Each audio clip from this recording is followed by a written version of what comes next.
বিদ্যমান কাঠামোয় নির্বাচন হলে আরেকটি ফ্যাসিবাদ জন্মের শঙ্কায় জামাত। মনোনয়ন বাণিজ্য টিকিয়ে রাখতেই পিআর এর বিপক্ষে যাওয়ার অভিযোগ। যারা কালো টাকা দিয়ে কোটি কোটি টাকার মনোনয়ন বাণিজ্য করতে পারবে না, তারা পিআর ঠেকাতে চায়। এই কাঠামোর মধ্যে যেই ওখানে যাবে সেই হাসিনা, সেই ফ্যাসিবাদ তৈরি হবে। অনেকেই একটি দলের পক্ষে হয়ে এই দেশকে আবার বিপদগামী করার ষড়যন্ত্রে লিপ্ত। সংবিধান অস্বীকার করে বিশৃঙ্খলা সৃষ্টির অপচেষ্টা দেখছে বিএনপি। আলোচনায় না থাকা ইস্যু চাপিয়ে দেওয়ার পক্ষে নয় এনসিপি। মাঠের কর্মসূচির বিপক্ষে বাম জোট। কি অরাজকতার মধ্যে দেশকে ফেলতে চাচ্ছেন? উদ্দেশ্যটা কি?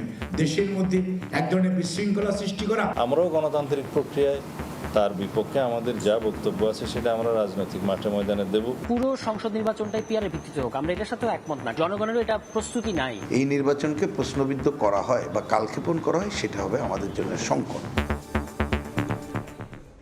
দেখছিলেন প্রধান শিরোনাম। সন্ধ্যার সময়ের সঙ্গে আছি আমি মাকসুম আলম খান। এবারে অন্যান্য শীর্ষ সংবাদ। ছুটির দিনে রাকসু নির্বাচনের জমজমাট প্রচার। জুমার নামাজের পর প্রার্থীদের জনসংযোগ, আবাসিক হলগুলোতে শিক্ষার্থীদের লিফলেট বিতরণ ও ভোট প্রার্থনা। মালয়েশিয়া যেতে সরকারি খরচের 6 গুণ বেশি আদায়। শতাধিক এজেন্সির হাজার কোটি টাকা জালিয়াতির নথি দুদকের হাতে। সিন্ডিকেট ভাঙতে প্রভাবশালী অপরাধীদের ধরার তাগিদ। ফেসবুকে ধর্ম নিয়ে কটূক্তির অভিযোগ। কুমিল্লায় মাইকে ঘোষণা দিয়ে 4টি মাজারে ভাঙচুর, আগুন। অজ্ঞাত 2200 জনের বিরুদ্ধে পুলিশের মামলা।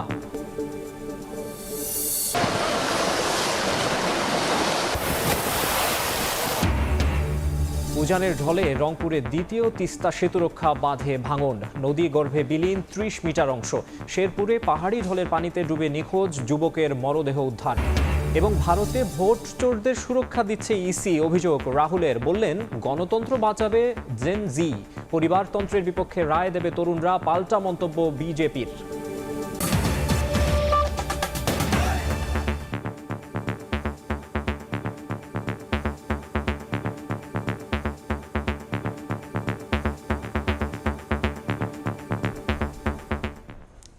পিআর ছাড়া নির্বাচন হলে দেশে আরেকটি ফ্যাসিবাদের জন্ম হবে বলে শঙ্কা জানিয়েছেন জামায়াতে ইসলামের নেতারা।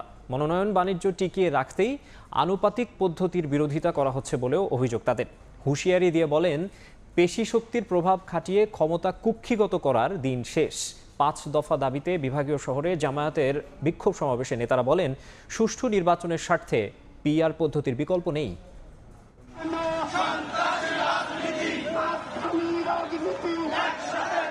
জুলাই সনদের আইনি ভিত্তি পিআর পদ্ধতিতে জাতীয় নির্বাচন সহ 5 দফা দাবিতে রাজধানীতে সমাবেশের পর এবার বিভাগীয় পর্যায়ে বাংলাদেশ জামায়াত ইসলামের বিক্ষোভ। শুক্রবার 7 বিভাগীয় শহরে কর্মসূচির অংশ হিসেবে দুপুরে রংপুরের পাবলিক লাইব্রেরি মাঠে সমাবেশ হয়। নির্ধারিত সময়ের আগেই কানায় কানায় পূর্ণ হয়ে যায় সমাবেশের স্থল। সমাবেশ শেষে রংপুর মহানগরীর গুরুত্বপূর্ণ সড়ক প্রদক্ষিণ করে বিক্ষোভ মিছিল। মিছিলের আগে সমাবেশে প্রধান অতিথির বক্তব্যে দলটির সেক্রেটারি জেনারেল মিয়া গোলাম পরোয়ার বলেন, বিদ্যমান রাষ্ট্রীয় কাঠামোয় নির্বাচন হলে দেশে আবার ফ্যাসিবাদ তৈরি হবে। এ সময় পিআর পদ্ধতিতে নির্বাচন জনগণ চায় কিনা তা জানতে সরকারকে গণভোট দেবার আহ্বান জানান তিনি। এই বিদ্যমান রাষ্ট্রীয় কাঠামো যদি থাকে, তাহলে এর মধ্যে দিয়ে নতুন ফ্যাসিবাদের জন্ম। সকল দলের প্রতিনিধিত্বের মধ্য দিয়ে একটি অংশীদারিত্বের সরকার আসলে কর্তৃত্ববাদী সরকারের শাসন চালাতে পারবে না যারা, তারা পিআর ঠেকাতে চায়। গোলাম পরোয়ার বলেন, একটি পক্ষ সরকারকে চাপ প্রয়োগ করে প্রভাবিত করার চেষ্টা করছে। রাজনৈতিক আধিপত্য সৃষ্টি করে আর কেউ ক্ষমতা কুক্ষিগত করতে পারবে না বলেও হুঁশিয়ারি দেন তিনি। বিরোধী দলকে দমন করে দমন, পীড়ন, খুন, ফাঁসি, জেল, রিমান্ড, আয়নাঘর দিয়ে আজীবন ক্ষমতায় থাকার স্বপ্ন যারা দেখেন, সেই দিন শেষ হয়ে গেছে। বিকেলে বরিশাল নগরীর ফজলুল হক এভিনিউতে অস্থায়ী মঞ্চে বিক্ষোভ সমাবেশে প্রধান অতিথি হিসেবে যোগ দেন দলটির নায়েবে আমির অধ্যাপক মুজিবুর রহমান। বলেন, নির্বাচনে প্রভাব বিস্তারকারীদের জনগণ প্রত্যাখ্যান করবে। এ সময় জুলাই সনদ বাস্তবায়ন না করে নির্বাচনে জামায়াত অংশ নেবে না বলেও হুঁশিয়ারি দেন তিনি। জুলাই সনদকে বাস্তবায়িত করেই নির্বাচন করতে হবে। জুলুম যারা করতে চায়, চাঁদাবাজির মাধ্যমে যারা নির্বাচন করতে চায়, তাদেরকে জনগণ প্রত্যাখ্যান করেছে, আগামীতেও করবে ইনশাআল্লাহ। এদিকে বিকেলে চট্টগ্রামের আন্দরকিল্লা শাহী জামে মসজিদ প্রাঙ্গণে মহানগরীর শাখা আয়োজিত সমাবেশে প্রধান অতিথির বক্তব্য রাখেন কেন্দ্রীয় সহকারী সেক্রেটারি জেনারেল রফিকুল ইসলাম খান। অভিযোগ করেন, সরকারের অনেকে একটি রাজনৈতিক দলের প্রতি পক্ষপাতী আচরণ করে দেশকে বিপদগামী করার ষড়যন্ত্র করছে।